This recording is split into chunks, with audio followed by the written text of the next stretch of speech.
Bus pass ಆಗಲ್ಲ. ಈಗ car ತೆಗೆಯೋವರೆಗೂ pass ಆಗಲ್ಲ. ಇದೆಲ್ಲ ಬಹಳಷ್ಟು ಗಿಡ ಅದೆಲ್ಲ ಅದೆಲ್ಲ ಇದು ಇಷ್ಟೊಂದಿಷ್ಟು ಜರುಗ್ ಬಿಟ್ಟಿತ್ತಲ್ಲ ಸರ್ ಇದು ಪೂರ್ತಿ. ಇದೆಲ್ಲ ಲ್ಯಾಂಡ್ ಸ್ಲೈಡ್ ಆಗಿ ಜಾಗ ಇದು ರೈಟ್ ಸೈಡ್ ಪೂರ್ತಿ ಇದೆಲ್ಲ ಹಂಗೆ ಹೋಗಿತ್ತು. ಇದು ಲಾಸ್ಟ್ ಟೈಮ್ ಜರುಗಿರೋದು ಇಲ್ಲಿವರೆಗೂ ಬಂದಿರೋದು ಇಲ್ಲೇ ಇದೆ. ಇದೆ ಮಣ್ಣಲ್ಲಿ ರಶ್ ಇದೆ ಅಲ್ಲ, ಇದು ಅಷ್ಟೇ ಇದು ಹೋಗಿದ್ದು.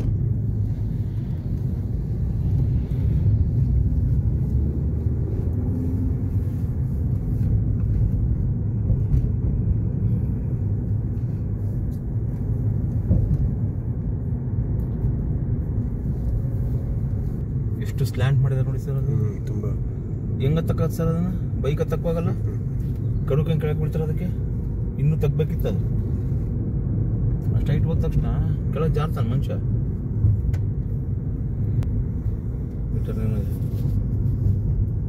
ಅಡಿಕೆಗೆಲ್ಲ ಕೊಳೆ ರೋಗ ಇದೆಲ್ಲ ಬಂದಿರೋದು.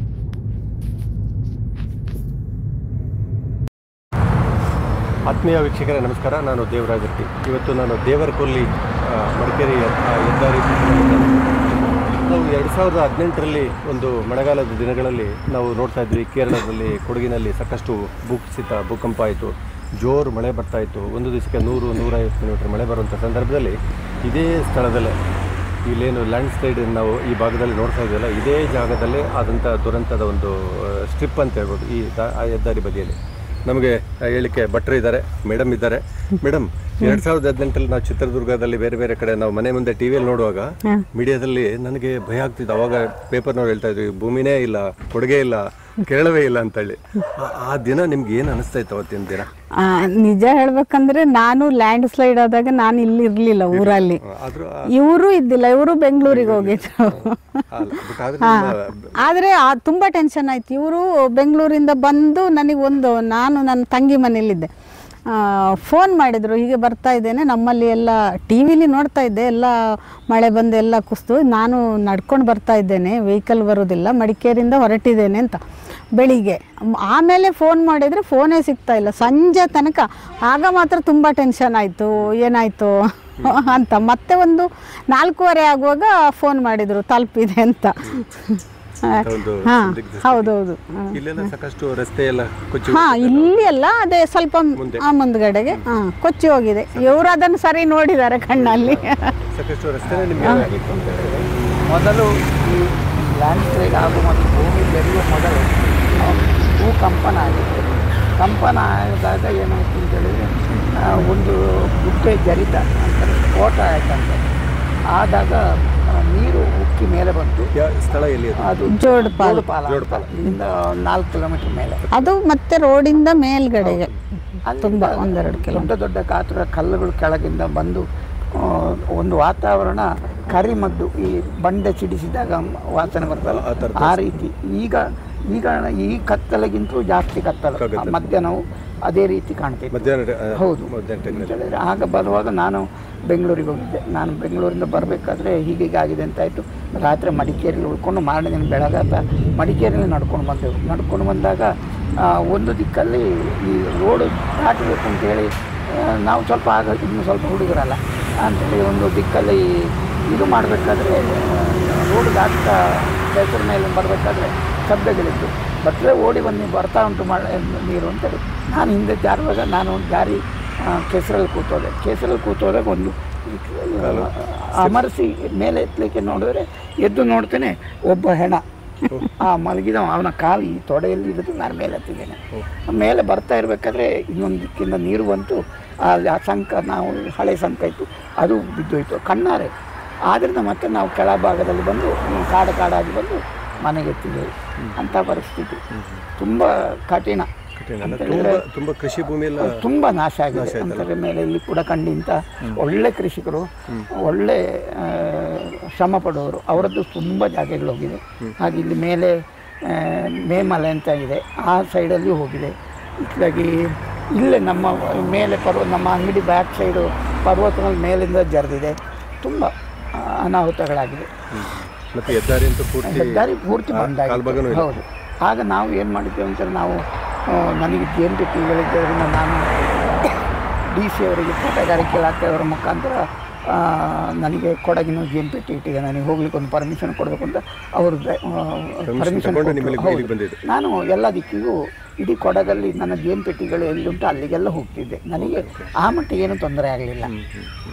ಹಾಗೆ 2018 ಆದಮೇಲೆ ಒಂದಷ್ಟು ಸರ್ಕಾರ ಒಂದಷ್ಟು ಎಲ್ಲೆಲ್ಲಿ ಸರಿ ಮಾಡಿತ್ತು. ಮತ್ತೆ ಈಗ ಇತ್ತೀಚೆಗೆ ಮತ್ತೆ ಆ ಥರ ಈಗ ಒಂದು 15 ದಿವಸ ಹಿಂದೆ ಭೂಕಂಪ ಆಗಿದೆ. ಅದು ಇಲ್ಲೇ ಆಗಲಿಲ್ಲ, ಅವತ್ತು ಸ್ಲೈಡ್ ಆದಲ್ಲೇ ಜೋಡ್ಪಾಲ ಮದನಾಡು ಎಲ್ಲ ಅದೇ ಕಂಡಿದೆ ಅಂತ ಹೇಳಿದರು. ಅದೇ ಸ್ಥಳದಲ್ಲೇ. ಹೌದು ಹೌದು. ಮೊದಲು ಈ 18 ಮೊದಲು ಎಲ್ಲಿ ಜರುಗಿತ್ತು ಅದೇ ಸ್ಥಳದಲ್ಲಿ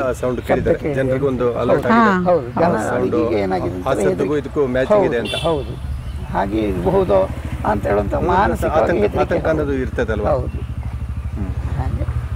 ಅಡಿಕೆ ಬೆಳೆಗೆ ತುಂಬ ಅಡಿಕೆ ಬೇರೆ ಬೇರೆ ಎಲ್ಲ ಬೆಳೆಗಳಿಗೆ ತೊಂದರೆ. ಆ ನಂತರ ವಾತಾವರಣ ಒಂಥರ ಬಿಸಿ ವಿಪರೀತ ಬಿಸಿ ಆಗುದು, ಯಾವುದೇ ಫಸಲುಗಳಿಲ್ಲ. ನೀವು ಬಾಲ್ಯದಲ್ಲಿ ಇಂಥದ್ದು ನೋಡಲಿಲ್ಲ?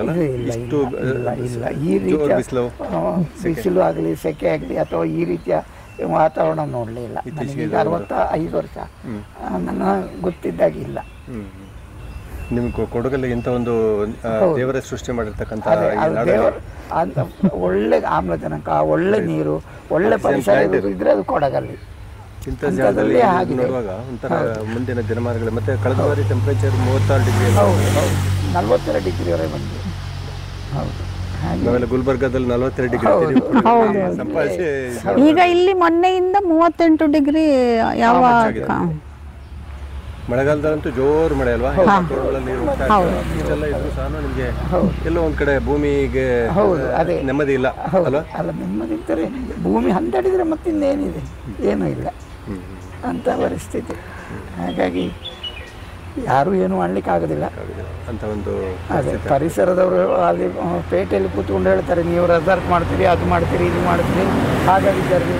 ಅವರಿಗೆ ಒಂದು ಪ್ರಶ್ನೆ ಕೇಳೋದಿದ್ರೆ, ನಮ್ಮ ಹಿಂಭಾಗದಲ್ಲಿ ಗುಡ್ಡೆ ಕಾಣೋದಿಲ್ಲ, ಆಮೇಲೆ ಯಾರು ರೆಸಾರ್ಟ್ ಮಾಡಿ ಫಾರೆಸ್ಟೇ ಅಲ್ಲಿ ಜರಿದು, ಅಲ್ಲಿ ಒಂದು 500 ಎಕರೆ 1000 ಎಕರೆ ಜರಿದು ಕೆಳಗೆ ಬಂದಿದೆ.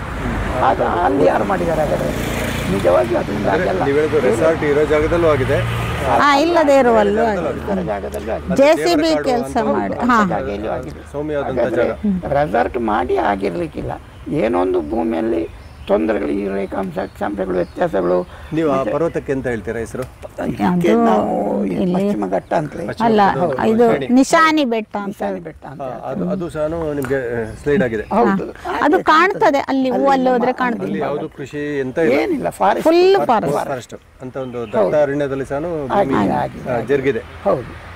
ಹಾಗಾಗಿ ಇದೆಲ್ಲ ನೋಡುವಾಗ ಇದಕ್ಕೆ ನೇಚರ್ ಮನುಷ್ಯನ ಒಂದಷ್ಟು ಡ್ಯಾಮೇಜಸ್ ಇದೆ, ಅಲ್ಲಿ ಇದರದ್ದು ಇದೆ ಅಂತ.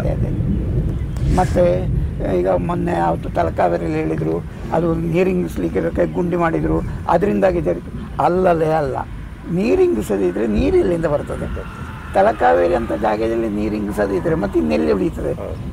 ಇದು ಸುಮ್ಮನೆ ಈ ಪೇಟೆಯಲ್ಲಿ ಕೂತು ಕಾಂಕ್ರೀಟ್ ಬಿಲ್ಡಿಂಗ್ನೊಳಗೆ ಕೂತು ಹೇಳುವಂತ ಚರ್ಚೆ ಮಾಡೋದೇ ಬೇರೆ ಬೇರೆ. ದೊಡ್ಡ ಪರ್ವತ, ಸುಮಾರು ವರ್ಷಗಳಿಂದ ಬಂದಂಥದ್ದು ಪರಶುರಾಮ ಸೃಷ್ಟಿ ಅಂತ ಗಟ್ಟಿ ಅಂತ ಲೆಕ್ಕ. ಅದೇ ಜರದ ಇದೆ ಅಂತ ಹೇಳಿದ್ರೆ ಇನ್ನೇನು ಉಳಿಯಿತು ಅಂತ ಪರಿಸ್ಥಿತಿ. ಅಲ್ಲ, ಆ ಪರ್ವತಲ್ಲಿ ಇಷ್ಟು ವರ್ಷದಲ್ಲೂ ಒಂದು ಸ್ವಲ್ಪ ಕೂಡ ಸ್ಲೈಡ್ ಆಗಿರಲಿಲ್ಲ. 18ರಿಂದ ನಂತರವೇ ಸ್ಲೈಡ್. ಹೌದು ಹೌದು, ಕಾಣ್ತಾರೆ.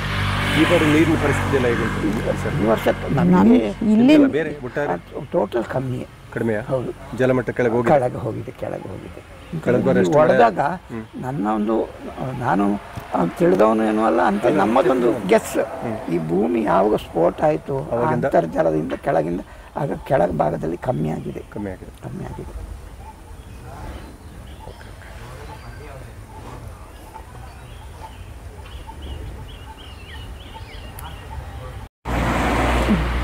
ಏನಾಗಿದೆ ಅಂತ ಈಗ ಸ್ಲೈಡ್ ಆದ ನಂತರ ಮನುಷ್ಯನ ಕಲಿಬೇಕಾದಂಥ ವಿಚಾರಗಳು ತುಂಬ ಇದೆ ಅಂತ ಹೇಳಿದರೆ, ಸಿಕ್ಕಿದಲ್ಲಿ ಕಸ ಹಾಕೋದು, ಸಿಕ್ಕಿದಲ್ಲಿ ಮೋಜು ಮಸ್ತಿ ಮಾಡೋದು, ಇದೆಲ್ಲವನ್ನು ಕಮ್ಮಿ ಮಾಡಿದಾಗ ಪ್ರಕೃತಿ ಉಳಿತದೆ. ಪ್ರಕೃತಿ ಮನುಷ್ಯ ಮಾಡಿದರೆ ಏನು ಮಾಡ್ಬೋದು ಅಂತ ಹೇಳೋದಕ್ಕೆ ಉದಾಹರಣೆ ನಮ್ಮ ಕೊಡಗಿನಲ್ಲೇ ಮೊನ್ನೆ ಕೇರಳದಲ್ಲಿ ಆಯಿತು, ನಾವು ಏನು ಮಾಡ್ಬೋದು ಅಂತೇಳಿದರೆ ಆದಷ್ಟು ಕಸ ಕಮ್ಮಿ ಮಾಡೋದು ಅಥವಾ ಪ್ರಕೃತಿಯ ವಿರುದ್ಧವಾಗಿ ನಡ್ಕೊಂಡು ಹೋಗುವಂಥದ್ದು ಕಮ್ಮಿ ಮಾಡಿದಾಗ ತನ್ನಷ್ಟಕ್ಕೆ ಪ್ರಕೃತಿ ಸರಿಯಾಗ್ತದೆ.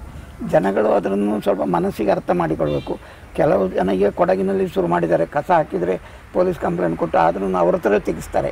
ಕೊಡಗಿನ ನಾವು ಇಲ್ಲಿ ಬಂದರೆ ಹೇಳ್ತೇವೆ, ನಮ್ಮ ಯಾರೂ ಕಸ ಹಾಕ್ತೀವಿ, ಕಸ ಹಾಕಿದ್ರೆ ನಿಮ್ಮ ಹತ್ರವೇ ತೆಗಿಸ್ತೇವೆ ನಾವು ಖಂಡಿತ ಹೇಳ್ತೇವೆ. ಕೆಲವೊತ್ತಿಗೆ ಚರ್ಚೆಯೂ ಆಗ್ತದೆ, ತುಂಬ ಇದು ಆಗ್ತದೆ. ಆದರೆ ನಮ್ಮ ಪರಿಸರ ಒಳ್ಳೇದಿಟ್ಟುಕೊಂಡ್ರೆ ನಮಗೆ ಒಳ್ಳೆಯದು. ಹಾಗೆ ಪ್ರಕೃತಿಯು ಅದೇ ರೀತಿ ನಮ್ಮನ್ನು ನೋಡಿಕೊಳ್ತದೆ. ನಾವು ಪ್ರಕೃತಿಯನ್ನು ಹೇಗೆ ನೋಡಿಕೊಳ್ತೇವೆ ಅದೇ ರೀತಿ ನಮ್ಮನ್ನು ಪ್ರಕೃತಿ ನೋಡಿಕೊಳ್ತದೆ ಅಂತ ಹೇಳಲಿಕ್ಕೆ ನಾನು ಇಷ್ಟಪಡ್ತೇನೆ. ಖಂಡಿತ ನಿಮ್ಮ ಮಾತು ಏನಂದರೆ ಭಟ್ರೆ, ಪ್ರಕೃತಿಯನ್ನು ನಾವು ಪೂಜೆ ಮಾಡಬೇಕು ಅಷ್ಟೇ. ಪ್ರಕೃತಿಯನ್ನು ಎಷ್ಟು ಚೆನ್ನಾಗಿ ನೋಡ್ಕೊಳ್ತೀವಿ ಅದು ನಮ್ಮನ್ನು ಮುಂದೆ ಅಷ್ಟು ಚೆನ್ನಾಗಿ ಸಲಹುತ್ತೆ ಅಂತ ಒಂದು ಮಾತನ್ನು ಹೇಳ್ತಾ ಇದ್ರೆ. ಧನ್ಯವಾದಗಳು ಭಟ್ರೆ. ಮೇಡಮ್ ನಮಸ್ಕಾರ.